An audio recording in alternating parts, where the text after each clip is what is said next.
Good morning, good afternoon, and good evening, and welcome to the Logical Christian Podcast. I'm your Logical Christian, Dan Erwin.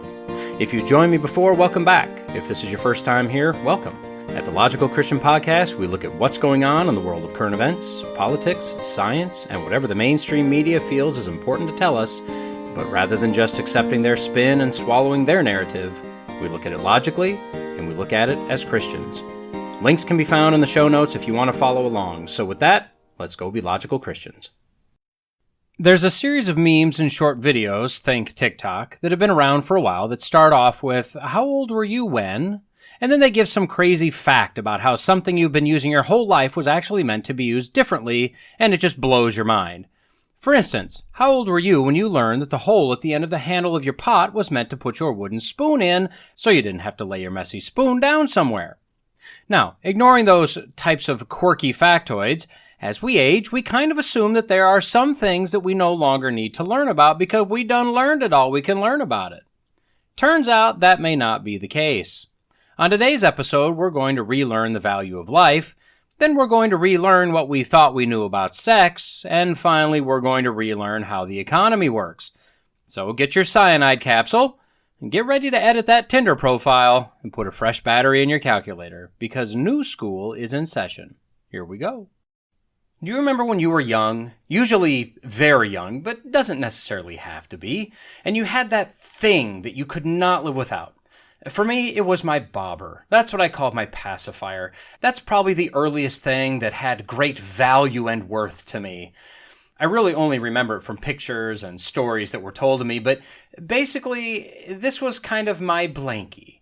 One day when I was sick, apparently the cat got a hold of it and ruined it. And since I was sick, my mom couldn't go right out and get me another one, and my precious was gone. After decades of counseling, I've finally been able to come to terms. No, that's a joke. I'm theoretically perfectly stable and not at all psychologically traumatized by that. For my daughter, it was her ducky. That's what she called her blanket, because it used to have ducks all over it.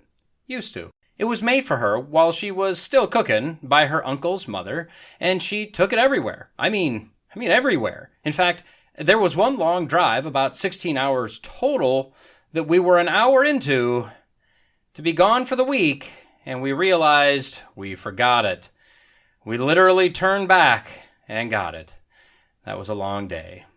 Now, my mother has repaired it and remade it over and over again. Very little of it is the original, although she's always tried to retain as much as she could of the original.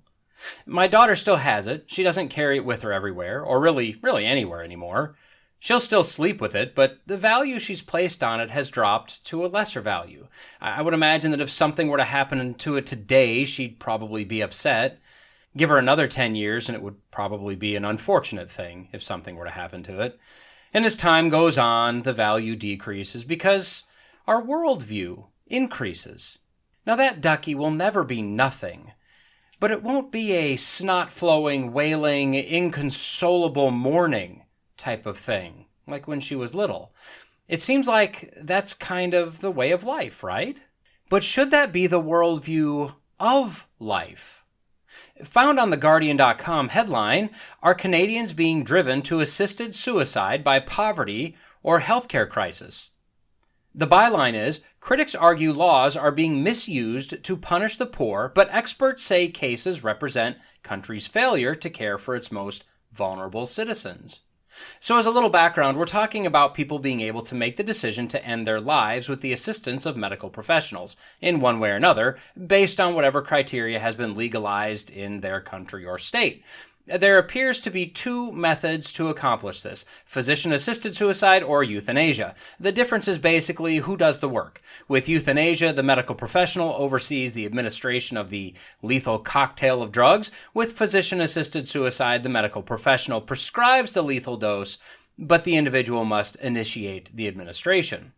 Currently, there are a handful of countries that have legalized both forms, a few more that have legalized one form, and a few that have specific locations within the country where one or both is legalized. I don't believe that this is an exhaustive list, but countries where both are legal are Albania, Belgium, Canada, Luxembourg, the Netherlands, and Spain. Countries that have legalized physician-assisted suicide are Austria, Finland, Germany, New Zealand, and Switzerland. From my very quick search, I found that Colombia has only legalized euthanasia. And then you have Victoria, Australia, as the only location in Australia that's legalized euthanasia. And finally, the states of Vermont, New Mexico, Oregon, Washington, and Montana are the only states in the U.S. where physician-assisted suicide is legal. Obviously, this is a hot political topic, and it has been for many years. If you're old like me, you likely remember Dr. Jack Kevorkian. That name probably brings back some memories. Back in 1990, he helped his first customer, commit suicide. This was a 54-year-old woman who had been diagnosed with Alzheimer's a year prior. They tried to charge him with murder, but there weren't any laws on the books to charge him with breaking. From 1990 to 1998, he allegedly assisted with 130 deaths, either by a lethal injection or a carbon monoxide gas. The claim is that he only hooked them up to the respective machine, but they made the decision and took the action to end their own life. A part of the controversy was not that he was helping people commit suicide, although that was controversial at the time, but that a majority of his patients weren't terminally ill. They weren't properly counseled. They weren't in chronic pain. They just wanted to be done, and he obliged them. 4 times he was tried for murder. They failed to make the case 3 times, and the other ended in a mistrial. At the time, this was unbelievable. A person, a doctor, would literally be helping someone to die? Today, however, much like our blankie or favorite stuffed animal or our bobber when we were little, the value that's placed on human life has dropped, and we almost seem bored with this human existence. We're willing to come up with any excuse to use it, abuse it, destroy it, and kill it. What does it matter anyway? Back to the article. In the article, they highlight 2 women, both of whom suffered from something called multiple chemical sensitivity, which means various common chemicals can trigger nausea, terrible headaches, and potentially severe allergic reactions, including anaphylactic shock. In both cases, the women lived off of government disability, receiving a monthly amount, placing them well into the poverty level. In both cases, the women argued that if they had better specialized housing with better ventilation controls, it could alleviate some of the problems by reducing the triggers.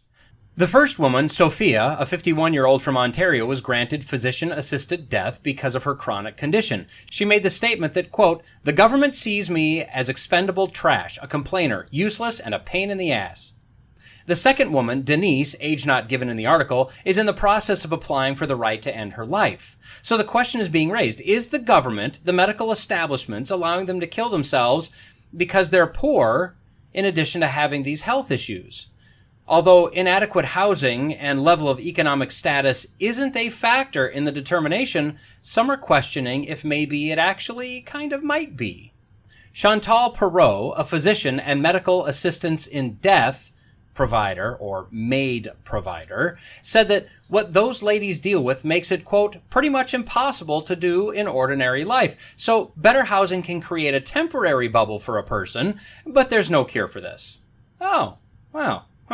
She went on to say, quote, "We do this work because we believe in people's right to an assisted death. It's not always easy to do, but we know that patients need it and value it. We live with the challenge of the work, in part because it is important to alleviate that suffering." Oh, okay. Canada introduced legislation in 2016, which of course caused a lot of concern about doctors having to violate their oath of do no harm and their pledge to protect people in order to perform the service. In fact, in 2021, lawmakers had to revise the law because it was ruled unconstitutional. No, not because it's helping people kill themselves. No, because it excluded people with physical disabilities. And currently, a special joint parliamentary committee is back debating this law again. No, not because it helps people kill themselves. They want to decide if they should expand access to, quote, consenting children and those with mental illness. Now, you may think, where does it end? Well, you're silly. That's what silly people thought all the way back in 2016. But Hilary Ferguson, a bioethicist at Dalhousie University in Nova Scotia, has pointed out that, quote, many of the slippery slope arguments that were made initially never happened. There were fears that the floodgates would open and all these people would be accessing made or even forced upon them, but that's not been the case. Oh, well, if that's not been the case for an entire 6 years, 2 of which have been in lockdown for the most part, especially in Canada, I guess arguing the slippery slope is stupid. If it doesn't happen right away, it'll never ever happen in a billion years. #scientific fact. Another Dalhousian, Jocelyn Downey, a professor of law and an expert in end-of-life policy, said, quote, you have to meet rigorous eligibility criteria, and being poor and not having a home or a home that is suitable for you does not make you eligible. Those, I guess, are part of the very extensive guardrails in place, apparently, on your road to killing yourself. And just because you have chronic issues, it doesn't mean you can just die. There are experts working to try to deal with your issue in any way possible, first, and then you can apply to kill yourself. So look, we could argue back and forth about chronic pain, terminal illness, etc., but the bottom line is that life is precious. What's missing in all of this is maybe biblical counseling? I won't say exclusively, but I'm comfortable saying almost exclusively the people that are choosing to kill themselves are not saved. For those that are not born again, saved Christians, this life, as hard as it may be or may have been, will literally be the best part of eternity for them. So rather than condone and be complicit in murder, and make no mistake, someone killing themselves is murder, and then sending them to hell, wouldn't it be better to send them, as part of the slate of experts trying to help? To some sort of biblical-based counseling? These people have lost hope. The body may be failing, their life may be unbelievably difficult, but more than anything, they've lost hope. And they have no hope because they have nothing to hope in. If your hope is in yourself or your doctors or a good life, all that can be gone in an instant. In order to have true hope, you must have something concrete to hope for and in. This comes back to faith, and the only faith that doesn't put the burden back on your shoulders to try harder, to do more, to complete these works, and maybe if the god or goddess or gods are in a charitable mood when you die, you might make it to whatever passes for utopia or eternal bliss or whatever. If people without hope were told things like the creation account, how God commanded everything to be until he got to man and woman, at which point he slowed down and personally formed and created and breathed life into them. Could that make a difference in a person's life? Maybe. What if they were told, as we find in Jeremiah, before I formed you in the womb, I knew you? Now, I know that verse goes on to apply specifically to Jeremiah the prophet, but that first part applies to all of us, right? What if we told them, as found in Ephesians, for we are his workmanship? Now, the rest may not apply to them. The rest may never apply to them if they're not saved, but the first part definitely does, and we can work on the rest. What if they were told the story of Job, not as some myth, but an actual historical account? We don't know what's going on behind the scenes of this person's life, but we see that Job was loved by God, even though at the time it probably didn't feel like it. And what about our value to God? What if we were told, are not 5 sparrows sold for 2 pennies? And not one of them is forgotten before God. Why, even the hairs on your head are all numbered. Fear not, you are of more value than many sparrows, as we hear Jesus say in the book of Luke. What if instead of saying, well, we'll try, but there's really no cure for that, but we'll try what we can, we showed them, while trying to intervene medically, that they're loved by God, that their life is precious. But as I started this review, human life has become kind of boring, kind of blah. And if things don't go right, if things aren't what we expected, then why be here? The evolutionary worldview plays into this. If we're just evolved slime, like we're all taught, then who cares what happens? If once we die, the lights just go out, well, what would I care then? It's only a human life. We got a lot of those walking around. The slippery slope is coming. You can already see it. First, include the physically disabled. Now we're looking into including children and mentally disabled. How far behind really are those that are poor? Addicts? Criminals? Depressed? How about grieving? Those are distraught. We just found out via a recent update to the DSM-5, that's the Diagnostic and Statistical Manual, version 5, basically the handbook for all mental and psychological disorders, that if you grieve the loss of someone for more than a year, it's a psychological disorder. How long before extended grief can be cured with a little physician's assistance? How long before it's not our choice? Well, you have a terminal illness. Less than a 50% chance of living. You can either suffer and see what happens, as we don't really have the resources to help you, Or we can just take care of it right here. How long before the option to suffer is gone? These are not unreasonable questions. Assisted suicide, well, heck, suicide of any type, makes perfectly logical sense in a world that has cast aside their Creator and His Word. The true truth. A world with no God, no higher purpose, no answers to the biggest questions of life offers no hope, no reason to stick around. But except for what still appears to be a minority of people, although it's getting closer to 50-50, life still has value. Even to those who are unsaved, life, for some reason, has value. Unsaved parents who lose a child, mourn that child. Friends, mourn that child. That life was precious, and they know this is true, even if they don't consciously know why. So, Christian, this is why we need to get away from and starve out churches that preach health and wealth, who hold a TED Talk every Sunday, who do silly games and absolutely stupid sermon series, who twist the scriptures to emotionally manipulate people just to hook them into coming the next week, like a drug pusher. This is why we need to exude hope, to live hope, to be able to show people and tell people where our hope comes from. The understanding that life is precious will be followed by why it's precious, and will necessarily need a more complete biblical answer as to what's really happening as time goes on. The world is getting darker and more callous, more dismissive of the important, more embracing of the pointless. We need to continue to be that salty salt of the earth, that shining city on a hill. We need to be a beacon that leads people to the one their faith can be put in and their hope can come from.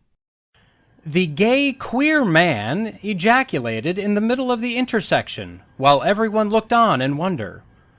Now you're wondering what in the world is wrong with me, right? Well, if you'd get your mind out of the gutter, or at least out of the late 20th and the 21st century, you'd know that what I said was actually the happy odd man exclaimed loudly in the middle of the intersection while everyone looked on in wonder. See, over time, words change meaning. Sometimes they change meaning completely. Sometimes they turn into slang. The words gay, queer, and ejaculate used to mean other things, and now they mean different things. The changing of definitions of words can cause a real problem if you lose the context, resulting in drastically wrong interpretations. For instance, Genesis 1:28. When you read it in, say, the English Standard Version, the ESV, that's my current translation of choice, it says, "And God blessed them, and God said to them, be fruitful and multiply and fill the earth." When you read it in the King James Version, the KJV, you read, "And God blessed them, and God said unto them, be fruitful and multiply and replenish the earth." We read the word replenish today as fill again. But replenish at the time the KJV was written simply meant to fill. But because some people like to ignore the context, they want to try to shove evolution in there, saying that there was obviously some other species or race or whatever prior to what eventually evolved into Adam and Eve, and that's when God breathed into them his breath of life, giving them souls, etc., etc. It's a stupid theory, all because they refuse to understand the definition and the context. And that brings us to our article from the BBC.com, headline, "The Invention of Heterosexuality." And let me point out that the word heterosexuality is in quotes, and you'll understand why in just a moment. Now, this article is from 2017, but it popped up in, some feed that I worked my way through. I tossed it into my pile o' articles to take a look at later and decide if it would be worth bringing to all of you. And by the third paragraph, I was like, yeah, you're going to want to hear this. So the author of this article, we'll call him Brandon Ambrosino, because that's his name. He makes the claim that, quote, 100 years ago, people had a very different idea of what it means to be heterosexual. Understanding that shift in thinking can tell us a lot about fluid sexual identities today. So the article starts by telling us the definition of the word heterosexuality from two dictionaries in the early 1900s, both of which defined it basically as an abnormal or perverted sexual passion for the opposite sex. By 1934, the definition had shifted to basically what we have today, a sexual passion for the opposite sex, or also normal sexuality, or as we call it today, being straight, which in itself is a slang definition for a word that has a different meaning. Mr. Ambrosino comments that when he tells people of the old definitions, they're shocked. And why? Because it just feels like heterosexuality has always been what we think of it as. He then cites a video from a few years prior to the article, a man on the street type of video, where people were asked if they thought homosexuals were born that way or not. Of course, as expected, a variety of responses were given, to which the video creator then drops the gotcha hammer, quote, "When did you choose to be straight?" oh. Apparently, quote, most were taken back, confessing, rather sheepishly, never to have thought about it. Feeling that their prejudices had been exposed, they ended up swiftly conceding the videographer's obvious point. Gay people were born gay, just like straight people were born straight. Now, the video creator argues the point that both hetero and homosexuality have always just been there. The author of the article, however, argues that more work needs to be done to understand this, which he's willing to undertake for our benefit, I guess. He argues that homosexuality came into existence at a certain point, but so did heterosexuality. He says that we don't talk about it because many reasons, including, quote, religious bias and other types of homophobia. I just kind of love how he automatically classifies religion as homophobic. He then goes on to say, quote, the biggest reason we don't interrogate heterosexuality's origins is probably because it seems so, well, natural, normal. No need to question something that's just there. But heterosexuality has not always just been there, and there's no reason to imagine it always will be. I'll be honest. I'm not going to go deep into this article. You know the drill. The link is in the notes. You can check it out if you'd like. But he goes on to explain that, sure, quote, different genital intercourse. Now, how much of a turn-on would that be for a pair of newlyweds to discuss on the wedding night, huh? He says that's been around forever. You know, if it wasn't, no more people, because no more babies, as the other options, those don't produce babies. They produce some bouncing baby STDs, but no babies. So as he and some queer theorists and others that he quotes argue, sex has always been there as just an animal instinct, but sexuality is nothing but a construct of society, and heterosexuality is nothing but one of those constructs. The author then goes on to use a number of red herrings, which is it's a type of logical fallacy that shifts focus away from the actual topic to something else that has very little, if anything, to do with the topic in order to try and prove a false conclusion. For instance, he cites an author that speaks of a certain type of fish that always was, but was only discovered 10 years earlier. So, see? Sexuality always was. It just wasn't known, so, same as the fish. He also cites a book from the 19th century where a number of perversions were discussed, but the term heterosexuality wasn't used very often, as the author of the book considered it to be sexual instinct and normal. The author of the article says slavery used to be normal too. So, see? He then works his way through the Stoics, who felt that the only use for sex was procreation. It then moves into an erotic kind of act that doesn't necessarily have to be for procreation, and then into the rise of the middle class and the growing large cities. Apparently, the lower class rabble would bring their degenerate sexual practices into the city, and so the middle and upper classes needed to distinguish themselves from that poor filth, so no sexual deviancy for them, straight up heterosexuality. So anyway, let's hit his conclusion quick here. The future of heterosexuality. His conclusion is along the lines of what you'd expect. If sexuality is an invented construct, then why can't we invent whatever we want? Why can't sexuality be fluid? Why can't we be what or who we want at different times in our lives? In fact, all sexualities are essentially the same and completely interchangeable. We're just in control of that. And since all sexual identities are the same, then we can't judge someone's animal nature as being natural and ethical or not. Okay, so this is what happens when we disconnect from the true truth. Although the bulk of this article was to speak about how sexuality is a construct, I'd actually have to argue that the man on the street video creator all the way back at the beginning had it most close to right. Both hetero and homosexuality have, for all intents and purposes, always been. We know that heterosexuality, as we understand the term, and frankly, I don't care how dictionaries or various cult movements have defined it in the past, as illustrated by my somewhat shocking lead-in sentence, we know it was created by God himself back at the very beginning when he made woman for man and told them to go fill up the earth. This union is reiterated many times throughout the Bible, speaking of marriage. Always a man and a woman, never the same sex. Furthermore, there are rules and guidelines regarding marriage throughout the Bible, all pertaining to a union between a man and a woman. You will never see a blessed same-sex union or rules or guidelines for how to live in a same-sex situation in the Bible. However, the same cannot be said for a homosexual relationship. There's no way to know when this practice first started. My guess would be probably in the pre-flood world, but that would be pure speculation since we have no record of that, only that men were evil in every thought they had. We also don't know what exactly happened between Noah and Ham after the flood when Ham saw the nakedness of his father. Based on Noah cursing Ham because of what he had done to him, something happened. It could have been a perverse act. It could have been a perverse thought. It could have just been simply him enjoying his father in a lowly, weakened, undignified position, and then thinking his brothers would enjoy mocking their father as well.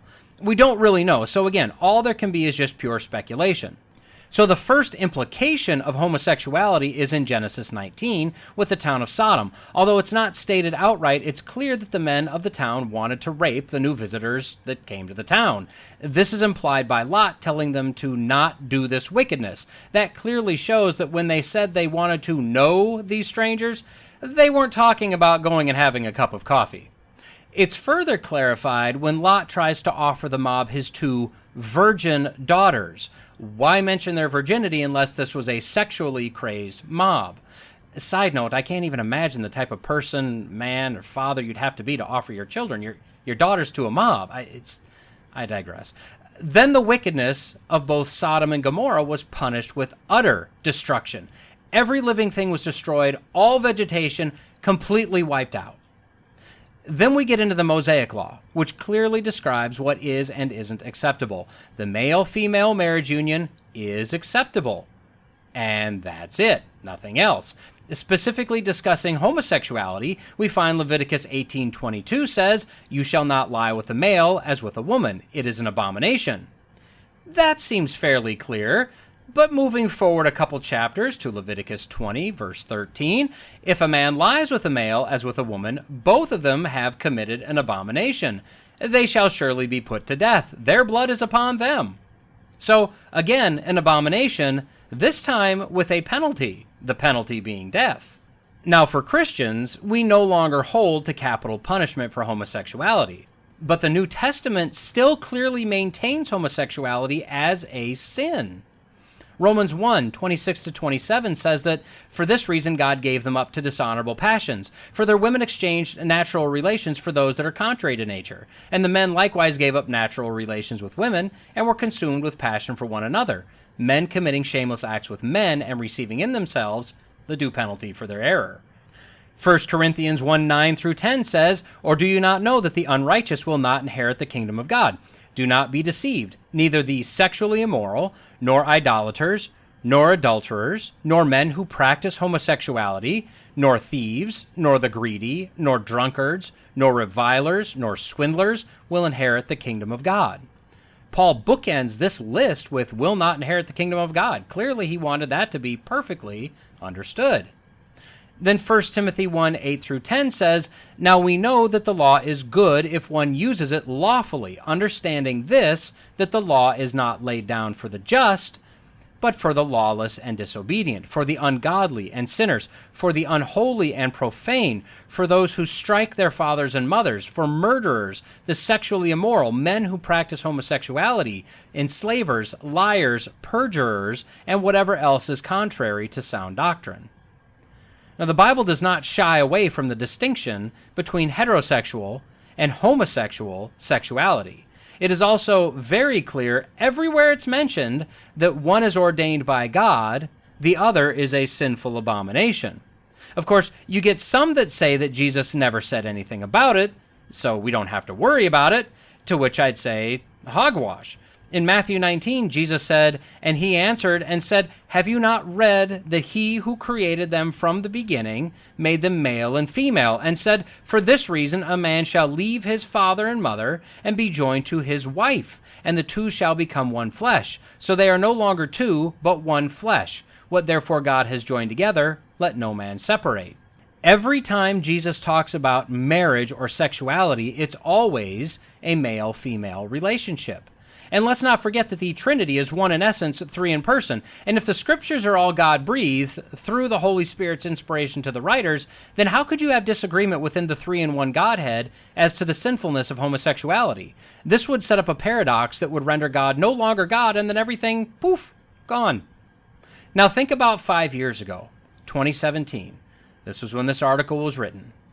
Were we talking about men using women's bathrooms if they feel like a woman? Was the transgender craze being forced on everyone, especially our kids? Were men able to have babies? How many pronouns were there in 2017 versus today? In fact, at this point, you will be accepted as anything you say you are, going well beyond sexuality, but that absolutely plays a role in it as well. The author was absolutely wrong and absolutely right. Heterosexuality has always existed, and homosexuality likely came into practice not long after the fall, so the author was wrong. These are not fairly recent societal norms that have been just decided on. His attempt to prove his point with old yet somewhat recent dictionaries and a series of red herrings don't help him prove his point. But he was absolutely right in his conclusion. The result is a fluid sexuality. Be whoever you want to be whenever you want to be it. We have accepted that as a society, hook, line, and sinker. So as Christians, we live in a world that's hostile to the biblical point of view. I don't believe that we should be hateful. I don't believe we should be walking around our workplace condemning people to hell. I don't believe in snarky bumper stickers.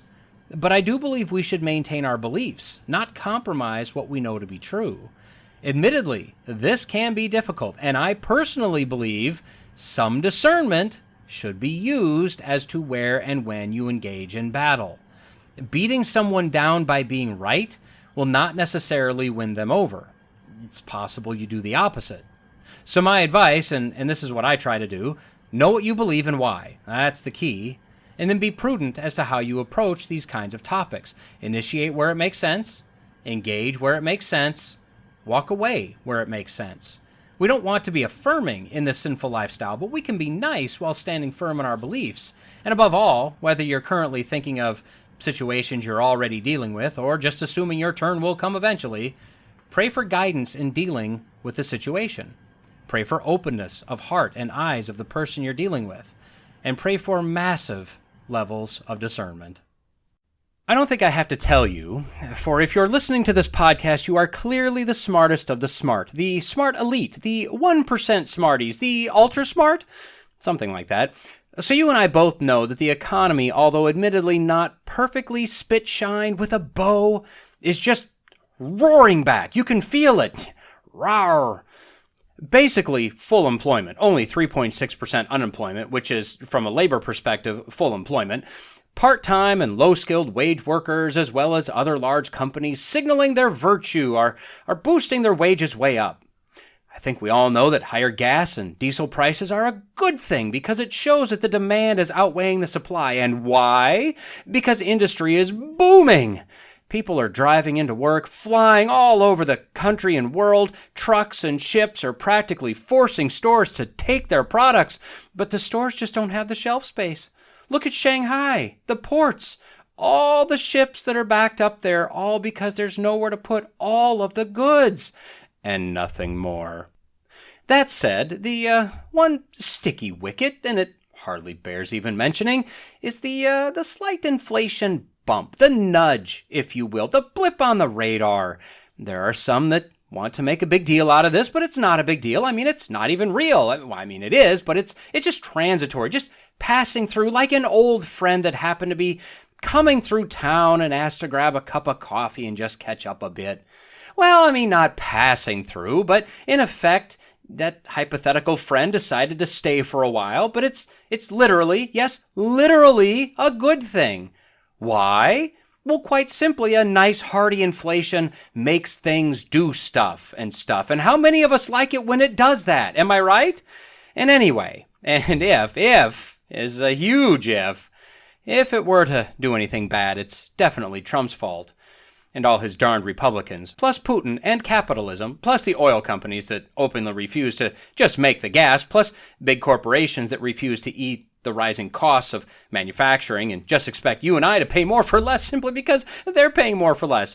In fact, and this will sound like I shoehorned this in here because I did, as this just came through prior to me recording, Biden just tweeted out that if we wanted inflation to come down, it'll take the, quote, wealthiest corporations paying their fair share. So yeah, the good inflation is good for reasons. The bad inflation is bad because of Republicans and capitalism and greedy companies. But because some of you are whining, oh, I can't afford to drive, I can't afford to feed my family, inflation is outpacing wages by at least triple, if not more, so we're all getting a lot poorer. I hear it all the time. I can't find the products I desperately need. Blah-de-blah-de-blah. Well, there is a solution, and it's so simple. From Yahoo Finance, headline, why the Fed wants corporate America to have a hiring freeze, morning brief. Now, I don't know why we care if this guy wears morning briefs or morning boxers, but we'll move on from that. So the gist is pretty simple. You know how our unemployment rate is at 3.6% and how Biden has been promoting his booming economy and definitely newly created jobs, not just people coming back to work after being told to stay home for months and years? And how wages are increasing because finally people can work a part-time McDonald's job and have a solid annual salary because for most people that's exactly what a job at McDonald's is for. Well, all of that is gonna kind of need to stop. Yeah, it's kind of screwing things up. Who knew? So apparently there is a, quote, chorus of those wanting a weaker labor market that is getting louder and louder. In fact, Bank of America is, quote, rooting against the home team on this one. Apparently, the Fed chair, Jerome Powell, is kind of code talking to corporate America, signaling, quote, his goal to have companies essentially institute a hiring freeze and end the cycle of paying up for new hires. So says Nicholas Colas, the co-founder of DataTrek. Yep, I guess Powell wants to use the power of the Fed, which, on a side note, should be eliminated from our country, in my opinion, as they've never done anything productive, they're only destructive. He wants to kind of hammer corporations into putting a freeze on hiring and drop from 11.5 million job openings to at least 8 million or less. You know, for normalcy. And how is he going to hammer them? Well, by slamming the stock market. See, if he keeps raising interest rates, it's going to continue to spook the market, and that'll shake consumer confidence and I guess make corporations stop doing things. I don't know. Look, I'm not a Fed whiz kid like 69-year-old Jerome Powell, so admittedly, I don't know how all this works. But the bottom line is that what we definitely want, what Powell definitely wants, is a recession. And the corporations can decide if they want a big one or a mild one. So, I mean, that's great. Who can't wait for a nice recession following inflation? I sure hope a solid lingering depression is next, huh? Okay, the reality is, the leftist monetary and economic policies and theories have never worked. Their theories on higher taxes consistently bring in lower revenue than the theory of using lower taxes. Their theory of government handouts, welfare in massive ways, only hurts the country and the population, where the alternative of working to get people off of welfare programs does nothing but good for everyone. Their theory of a living wage, the $15 per hour for now, well, the right tried to warn them. Anyone with half a brain tried to warn them that kind of forced increase will lead nowhere good, but they knew better. A good chunk of companies and states that have mandated this have already backed off of this because it's unrealistic.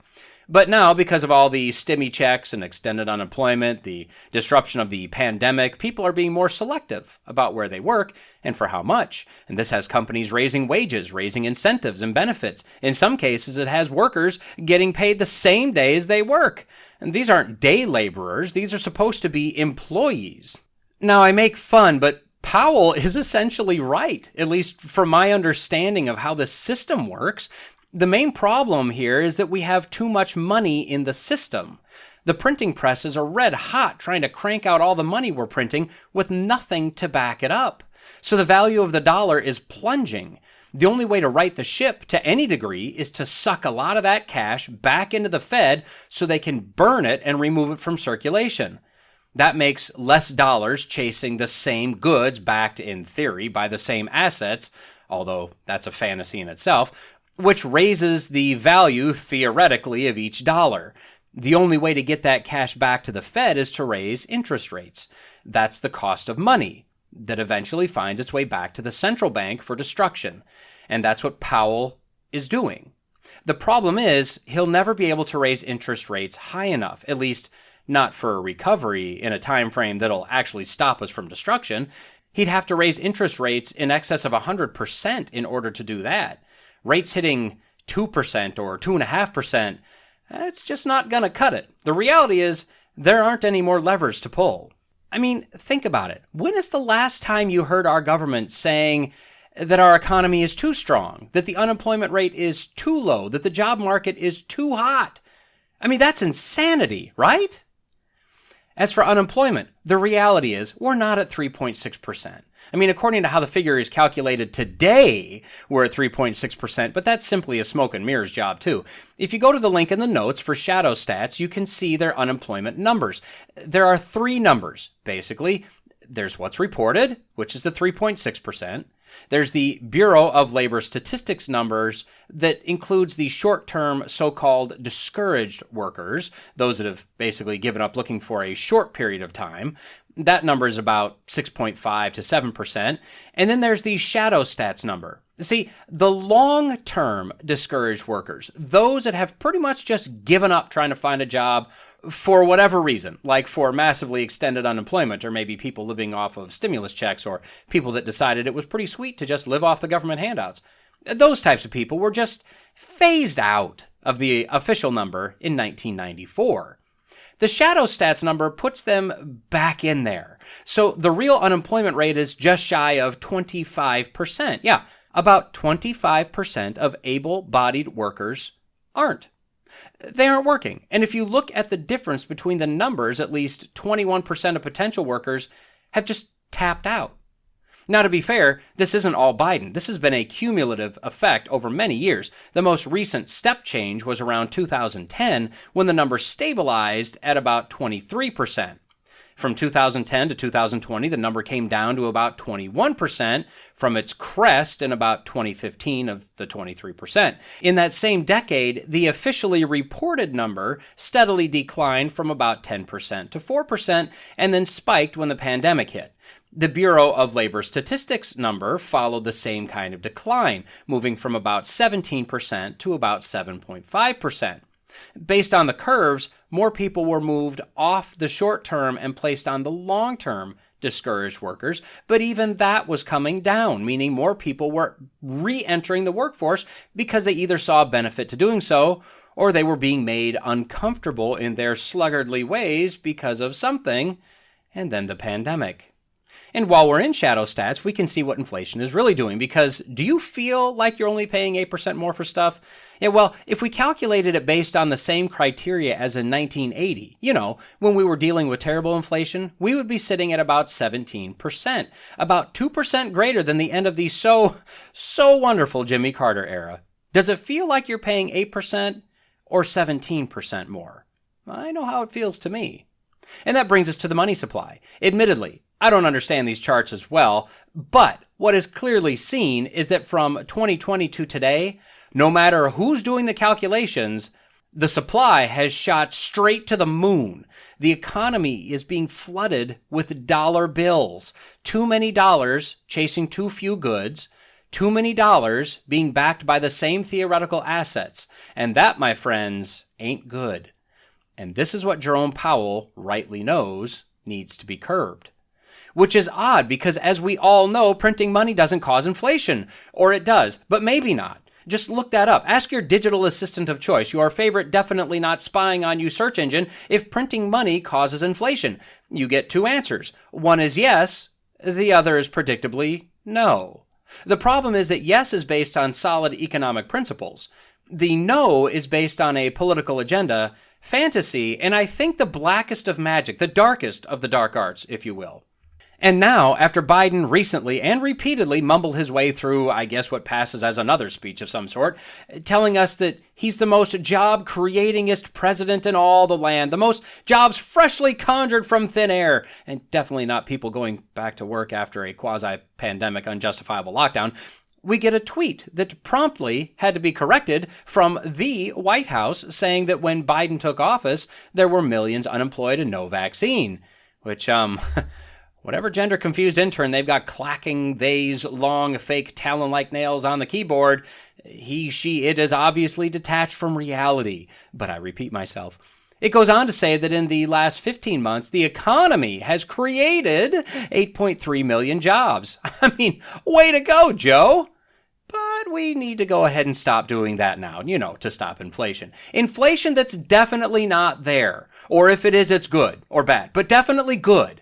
Oh, and for good measure, there's one more possible solution. I mean, not for inflation, but to help us, the little people, during this period of bad, good inflation. Per Representative Katie Porter of California, this is why we desperately need abortion up to birth. We need to be able to control how many mouths to feed. We need to be able to make our own decisions about starting a family. And we all know that having unbridled, or bridled if that's your thing, unrestrained, or monkey-like sex is a given. We're all going to make sweet, wild animal love with each other all the time, and we all know that protection barely works and it just slows down the sweet, sweet it-on getting, so why use it at all? And sometimes I don't remember, what's-his-face, you'll think of his name later, maybe he puts a clump of cells in your body, and you just need to flush that out sometime in the next 9 months or so. You're busy. Sometimes you forget you've got that nondescript fetal material in there. You'll get around to it. Now, personally, I'd like to expand on Katie's very obvious and common sense solution. What happens if a dad of 3, married to a lazy, obviously socially backward or oppressed by toxic masculinity, stay-at-home mom who contributes nothing of importance, cash money, what happens if he loses his job? Well, maybe he needs to have less mouths to feed. Come here, kids, let me teach you how to draw straws. And listen, what is Grandma contributing? Nothing. That's right. But she eats, doesn't she? Well, maybe just stop that. Just think, if we just had the ability to eliminate some of these useless eaters, which are really nothing but post-birth cell clumps, just think of how much food will be back on the grocery aisle shelves and how much of that virtually worthless cash you could have in your pocket. I kid. But seriously, I'm not kidding at all. If you don't think that's what's coming, you're a fool. Around 1930, and it was hard to find an exact date, but it's around there, and there's readily available video you can look up if you want, George Bernard Shaw said, quote, "I object to all punishment whatsoever. I don't want to punish anybody, but there are an extraordinary number of people who I want to kill, not in any unkind or personal spirit, but it must be evident to all of you. You must all know half a dozen people, at least, who are of no use in this world, who are more trouble than they're worth. And I think it will be a good thing to make everybody come before a properly appointed board, just as he might come before the income tax commissioners and say, every 5 years or every 7 years, just put them there and say, 'Sir' or 'Madam, now will you be kind enough to justify your existence?' If you can't justify your existence, if you're not pulling your weight in the social boat, if you're not producing as much as you consume, or perhaps a little more, then clearly we cannot use the big organization of our society for the purpose of keeping you alive, because your life does not benefit us, and it can't be of very much use to yourself." In fact, as shocking as that might be to some of you, you may have never heard that before, this sentiment has been around for a long time. Charles Dickens, in his 1843 classic A Christmas Carol, shows this theory at its contemporary state. Now, I'm sure we could probably find this theory earlier in history, but the idea of reducing the net takers was popularized by 18th century economist Thomas Malthus. We have a scene in A Christmas Carol where Dickens ties the evil of the Malthusian theory to the evil character of Scrooge. We see 2 men come into Scrooge's bank or counting house asking for donations for the poor before the Christmas season, to which, and you can probably almost quote this with me, the following exchange takes place. Scrooge asks, "Are there no prisons?" "Plenty of prisons." "And the union workhouses, are they still in operation?" "They are. Still, I wish I could say they were not." "The treadmill and the poor law are in full vigor, then?" "Both very busy, sir." "Oh, I was afraid from what you said at first that something had occurred to stop them in their useful course. I'm very glad to hear it." They then point out that these options aren't really good options, and not getting the hint, they ask how much he'd like to donate. And we pick it up there. Nothing. You wish to be anonymous? I wish to be left alone. Since you asked me what I wish, gentlemen, that is my answer. I don't make merry myself at Christmas, and I can't afford to make idle people merry. I help to support the establishments I have mentioned. They cost enough, and those who are badly off must go there. Many can't go there, and many would rather die. To which Scrooge replies, if they would rather die, they had better do it, and decrease the surplus population. Same thought, same intent as George Bernard Shaw. The net takers should just be gone. Well, Dan, you might say, that was then. We're much more enlightened now. Yeah, but Dr. Ezekiel Emanuel said back in 2014, and has reiterated this many times, that he feels we should all die by the age of 75, max. He's not advocating for murder or euthanasia, yet. Just no more medical anything at 75. And if you die, you die. His justification is that by the age of 75, you're pretty much useless. Comes down to math. Is your consumption worth our contribution? Almost seems like the same thing Shaw, Scrooge, and Malthus were saying. Don't worry, though. He's just one random guy. However, when we look at his career, looking at Wikipedia, and this is correct, we find, quote, after completing his postdoctoral training, Emanuel pursued a career in academic medicine, rising to the level of associate professor at Harvard Medical School in 1997. He soon moved into the public sector and held the position of chief of the Department of Bioethics at the Clinical Center of the U.S. National Institutes of Health. Emanuel served as special advisor for health policy to Peter Orszag, the former director of the Office of Management and Budget in the Obama administration. Emanuel entered the administration with different views from President Barack Obama on how to reform healthcare, but was said by colleagues to be working for the White House goals. Now let me break in here. His goals were called the Complete Life System, where we all run on a usefulness arch. Babies, elderly, the disabled, they get less resources, like medical care, because their usefulness, their contribution is little to nothing. But once you get past a certain age, more resources can be given to you, since you either are contributing or you have the potential to contribute more to society. It's very nice. Continuing with the article, quote, since September 2011, Emanuel has headed the Department of Medical Ethics and Health Policy at the University of Pennsylvania, where he also serves as a Penn Integrates Knowledge Professor under the official title Diane S. Levy and Robert M. Levy University Professor. On November 9th, President-elect Joe Biden named Emanuel to be one of the 16 members of his Coronavirus Advisory Board. So, bioethics and a chief architect of Obamacare, and on the COVID advisory board. This guy, the guy that wants useless eaters to just kind of, fade into the sunset. Wonderful. So what do we see here? Well, all of this is rebellion against God. Murdering babies. The Bible's very clear that children are a blessing, to have as many as you can, that they're special in the eyes of God. Murdering the elderly. The Bible shows us the importance of wisdom, the wisdom of those that have gained it over many years, that the old are instrumental in the teaching of the young. Think of the basic progression we all go through growing up. Our parents are smart. Our parents have the IQ of a stump. Our parents are wise. And then murdering those that can't contribute at least as much as they consume. The disabled. They're in view here. The Bible tells us that all people are image bearers of God, and therefore not to be mistreated. The path we're quickly heading down is pure, unadulterated evil. As for the current economic situation, the Bible is very clear that we are to be neither a borrower nor a lender, that the borrower is slave to the lender, and I think that if you've ever had a loan, you know that feeling. No, I have not finished my Dave Ramsey baby steps. I'm down to the mortgage, though, and I'm not saying I'll never take a loan again. It's possible. But look at our world. Look at the debt. Personal, consumer, student loan, mortgage. We're a buy now, pay later society, and that's what our government is too, just on a massive scale that none of us can realistically comprehend. So unless you're a saint, and you're not, we've all been caught in a lie.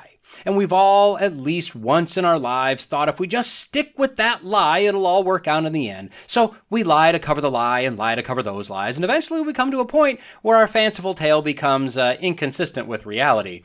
As my favorite TV judge, Judge Judy, says, if you tell the truth, you don't have to have a good memory. Well, this is literally the same kind of death spiral our economy is in. Everything is being propped up with funny money. Everything is over-leveraged. The government is spending out of control. The percentage of takers are starting to eclipse the percentage of makers. And no, I'm not advocating for a purge. And to cover our debts, to cover their tracks, our government just turns the dial up on the printing presses. As long as we have whatever material those bills are made of, and as long as we have that special ink, we're good. And coming soon, mandatory digital currency. If that becomes a reality, all bets are off. It'll be a straight downward plunge into hopefully only second world status. There's no easy solution for this. We can't just rip the Band-Aid off. But pulling it off slowly won't fix it either. I don't know when, but harder times are coming. The best thing we could do is have a government that cared more about humanity than they do about their own personal wealth and elected position. Admitting that we're in trouble, cutting every last drop of extraneous spending, slicing government employees to the bare minimum, shutting down departments, right-sizing taxes, right-sizing interest rates, boosting energy production, becoming a net exporter of everything possible rather than a net importer, and many, many other changes. That's how we claw our way back. And this would be over generations, not years. What we're seeing is government in a sinful world. I don't have a problem with the concept of taxes. That's what the tithe was in the Old Testament. It was basically taxes. I just want them used only for what they should be used for, not homosexual monkeys or turtle tunnels. To take money from the people and misuse it is theft. We're seeing a government that's lying to its people over and over on both sides of the aisle, although one more than the other. I'll let you decide. No, I won't. It's the left. They're the bigger liars. Easily debunkable. We're seeing violation of the wisdom of not being a borrower, and we're seeing on a grand scale why this is found in the wisdom literature. We're seeing the devaluation of human life, no longer image bearers of God, rather eaters or takers. We're basically running almost as fast as we can in the opposite direction of anything the Bible has to tell us. Now, this is where many people pull out one of their favorite Bible verses. If my people who are called by my name humble themselves and pray and seek my face and turn from their wicked ways, then I will hear from heaven and I will forgive their sin and heal their land. No, that's not a promise to us in the United States or at this time in history. That verse has a context, and that context matters. Stop using it wrong. That was for the Israelites. This was stated by God to Solomon after the temple was finished, and God told him when, not if, when he causes drought, famine, pestilence among them. If they do this, if they humble themselves, call on God, repent, he will forgive them. He's a forgiving God. He will restore them to fellowship, as symbolized by the land being healed. God's plan for our country may not be this. It could be if we all of us, 350 million of us strong, fell on our faces and repented to God. Maybe he would restore us. But maybe not. The United States is not in the Bible. We're not given this promise, and we can't hijack it when we see things going poorly. But we don't need to bother ourselves with hypotheticals, do we? I'm not really envisioning a country coming back to God like that. That said, the principles, the application of that oft misused verse does apply to us personally. We each need to humble ourselves to God, to repent, and to recognize that God is sovereign. Our job is to do our job. Pray, work, serve, love God, love others, go and make disciples. We're also to provide, to work, to be wise. We have no guarantee of prosperity or restoration as a nation. We have no guarantee of prosperity as an individual. But we do have the promise of salvation, sanctification, and when we do occasionally sin all of the time, we have the promise of restoration if we humble ourselves, seek God's face, and turn from our wicked ways. I don't have a solution, and the Bible doesn't have a solution that our government appears to be willing to accept for the insanity we're seeing, and going to be seeing more of soon. But we do have the promises of God in His Word to us personally.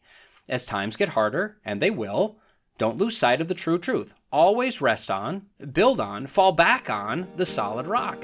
That will never change. It will never move, and it will never disappoint. And with that, we've reached the end of this episode of the Logical Christian Podcast. If you've made it this far, the odds are you liked what you heard. I'd greatly appreciate a like, a comment, and a review if you're so inclined. As you likely already know, it all helps with the algorithms.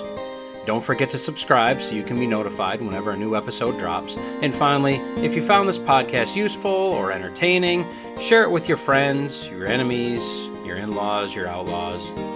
If you want to reach me, you can do so at lcpodcast@outlook.com, or increasingly, I'll be using @lcpodcast on Getter. Lawrence J. Peters said, "Against logic, there is no armor like ignorance." But Jesus told us that if you abide in my word, you are truly my disciples, and you will know the truth, and the truth will set you free.